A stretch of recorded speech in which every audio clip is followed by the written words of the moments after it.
welcome to our channel. Today, in honour of Pride Month, we're diving into an essential topic for all counsellors, queer and gender theory. Now, understanding these concepts is absolutely crucial for counsellors and counselling students to provide inclusive and effective care. So first off, let's start with the basics. Now, gender theory examines the social, cultural, and biological aspects of gender, and it challenges the traditional binary view of male and female, and it explores the complexities and fluidity of gender identities. Now, some key concepts in gender theory include the distinction between gender and sex. Now, gender and sex are two different things. Sex is typically understood as biological differences. So, for example, chromosomes, hormonal profiles, internal and external sex organs. Gender refers to the roles, behaviors, activities, and expectations that society considers appropriate for men and women. Now, this is a crucial difference.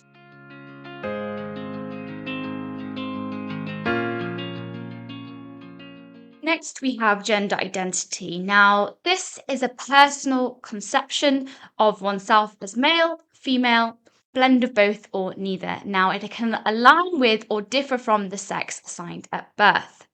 Gender expression. This is how individuals present their gender to the outside world through behavior, clothing, hairstyle, voice, and other forms of presentation. Gender roles. These are societal norms dictating what types of behaviours are generally considered acceptable or appropriate or desirable for a person based on their perceived or actual sex. Now, influential theorists in this field include Judith Butler, who introduced the idea of gender performativity, and Simone de Beauvoir, who highlighted the societal construction of gender roles. Next, let's explore queer theory. Now, queer theory emerged in the early 1990s and critiques fixed on categories of sexual orientation and gender identity. It advocates for fluidity and diversity in how we understand these concepts. Now, queer theory introduces terms like heteronormativity, which refers to the assumption that heterosexuality is the norm. It also emphasizes intersectionality, examining how various forms of oppression and identity categories overlap. So let's take a look at some key concepts.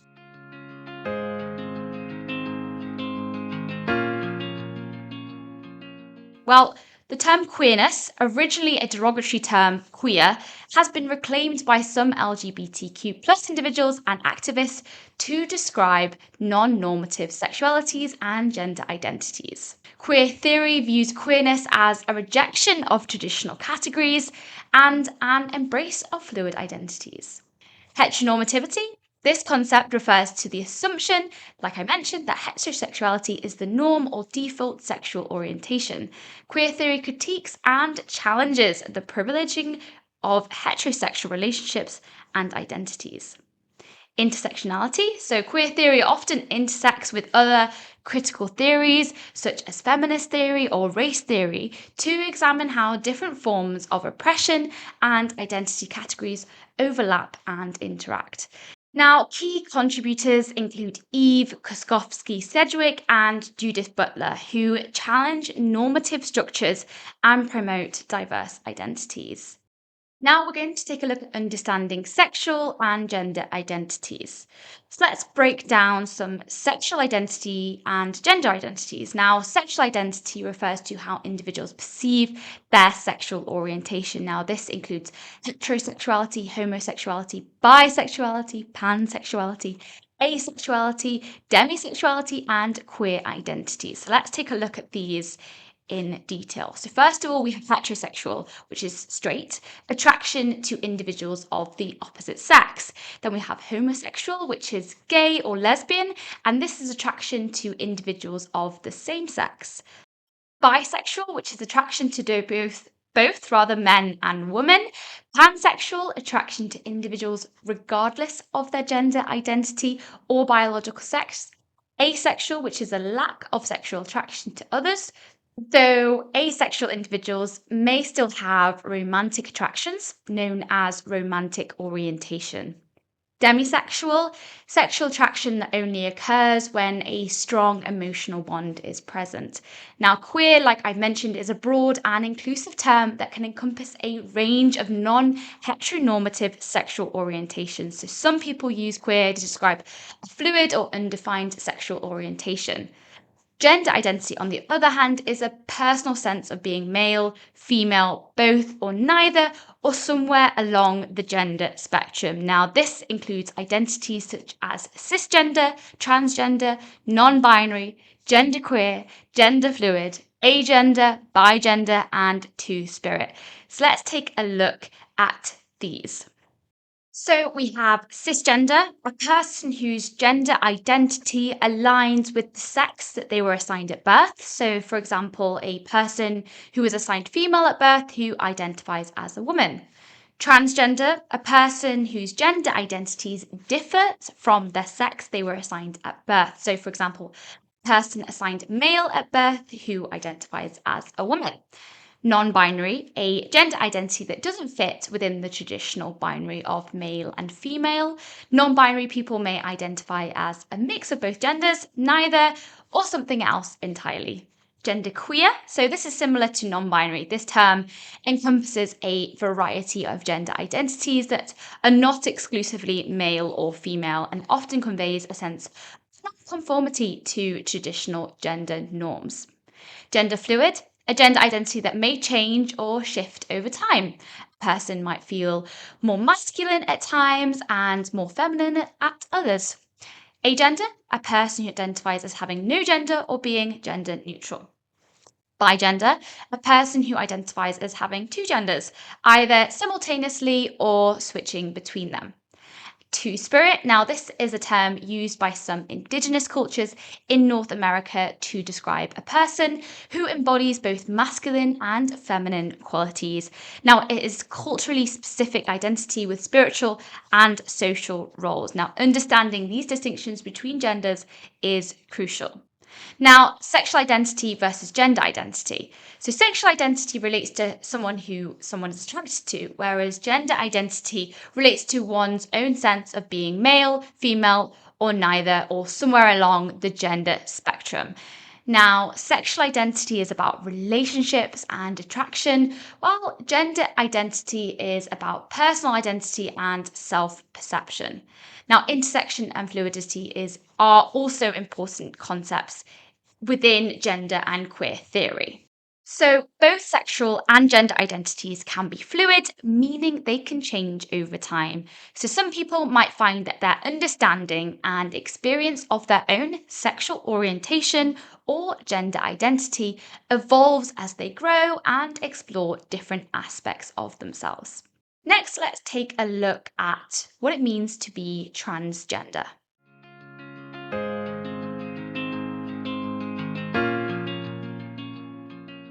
So we've looked at transgender and we know that it's a term that historically refers to individuals whose gender identity is different from the sex that they were assigned at birth and who seek transition physically, often through medical interventions such as hormone therapy or surgery. But it's crucial to note that not all transgender people feel the need to change their physical appearance. Now, what is transitioning? So, transitioning is the process that some transgender individuals go through to align their physical appearance with their gender identity. Now, this can include social transition, so changing your name, your pronouns, clothing, and other gender expressions to align one's gender identity. It can also include medical transition, so seeking medical treatments such as hormone replacement therapy and gender affirming surgeries, such as mastectomy, breast augmentation, genital reconstruction surgeries to physically change one's body. Now, terminology and sensitivity is absolutely crucial. So let's take a look at preferred terms.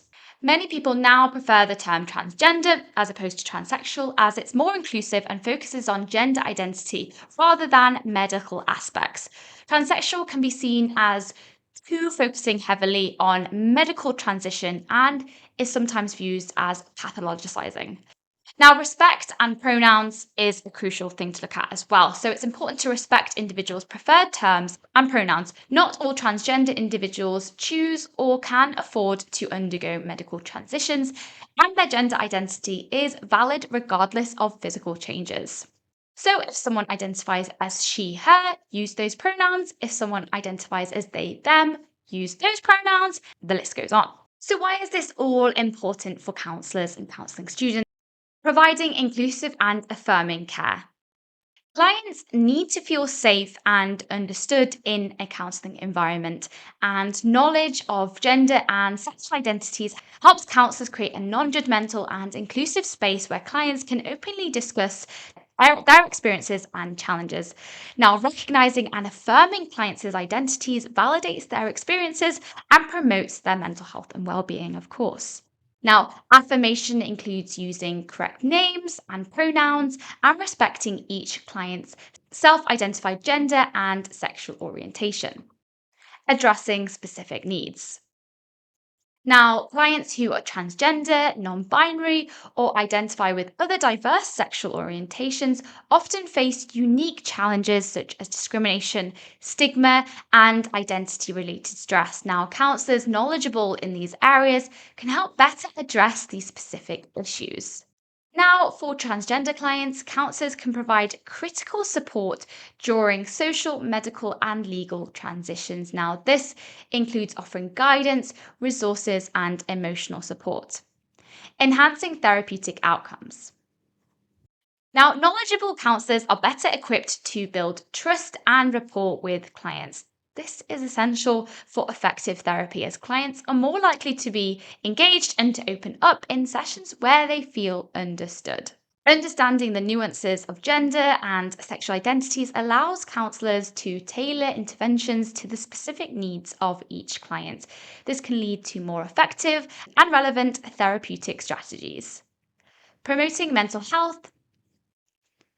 Marginalised individuals, including those with diverse gender and sexual identities, are at a higher risk for mental health issues such as depression, anxiety, and suicidal ideation.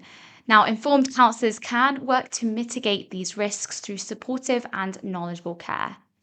Now, counsellors can help clients work through internalized stigma and self acceptance issues, fostering a healthier self concept and resilience. Ethical and professional responsibility.